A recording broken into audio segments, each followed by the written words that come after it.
పార్వతీ పరమేశ్వరుల ప్రియ పుత్రుడైన వినాయకుడు ఆదిదేవుడిగా కొలవబడుతున్నాడు.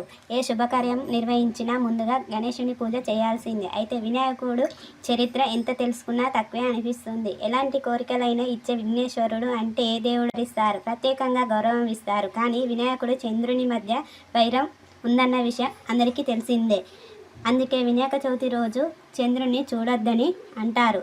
ఇదే వినాయకుడిని ప్రత్యేక రోజు అయిన సంకష్టహర చతుర్థి రోజు చంద్రుణ్ణి చూసిన తర్వాతే ఉపవాసం విడిచిపెట్టాలని చెప్తుంటారు.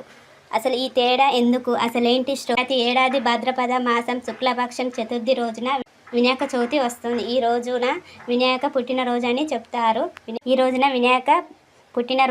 చెప్తారు. వినాయక చవితి సందర్భంగా గణేశుని విగ్రహాలను నెలకొల్పి నవరాత్రులు ప్రత్యేక పూజలు చేస్తారు.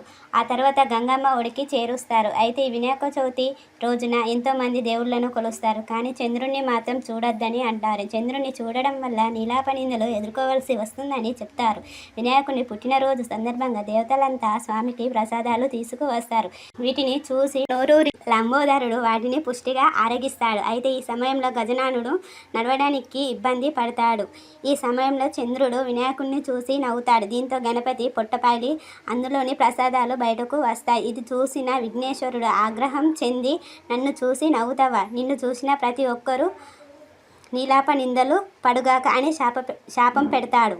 దీంతో ఎవరికి కనిపించకుండా చంద్రుడు నీళ్ళలో దాక్కుంటాడు. అయితే చంద్రుని సతీమణి పరమేశ్వరుని వద్దకు వెళ్ళి విలపించగా దేవతలంతా కలిసి చంద్రుణ్ణి క్షమించాలని వినాయకుడిని కోరుతారు. అయితే శాపం వెనక్కి తీసుకోలేను కానీ వినాయక చవితి రోజు మాత్రం నిన్ను చూసిన వారికి నీలాప నిందలు తప్పవు అని అంటారు. చవితి రోజున చంద్రుణ్ణి చూడొద్దని అంటారు. అయితే ప్రతి నెలలో కృష్ణపక్షంలో సంకష్టహర చతుర్థి జరుపుకుంటూ ఉంటారు. ఈ రోజు వినాయకుని వ్రతం ఆచరిస్తారు. ఉదయం నుంచి సాయంత్రం వరకు ఉపవాసం ఉండి గణనాథుని సేవిస్తారు. అయితే రాత్రి వరకు ఉపవాసం ఉండి చంద్రుణ్ణి దర్శనం తర్వాతే ఉపవాసం విరమించాలని చెప్తూ ఉంటారు. అయితే ఈరోజు చంద్రుణ్ణి చూడడానికి అర్థం ఉంది. వినాయకుని పొట్టను చూసిన తర్వాత చంద్రుడు నవ్వి శాపానికి గురవుతాడు. చంద్రుణ్ణి చూస్తే నీలాప నిందలు పడతాయని ఎవరు చూడరు. తనను ఎవరు చూడడం లేదని బాధపడిన చంద్రుడు నీళ్ళల్లో దాక్కుంటాడు. దీంతో లోకానికి చంద్రోదయం లేక అల్లకల్లోలం అవుతుంది. చల్లదనాన్ని కోల్పోతుంది.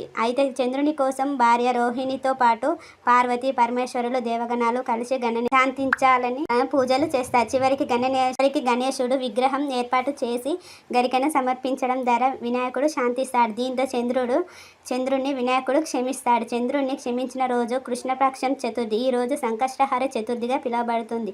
ఈ రోజున వినాయకుని వ్రతం చేసి ఆ తర్వాత చంద్రునికి ఆజ్యం పోస్తేనే వ్రతం పూర్తవుతుంది. ఈ రోజు చంద్రుడిని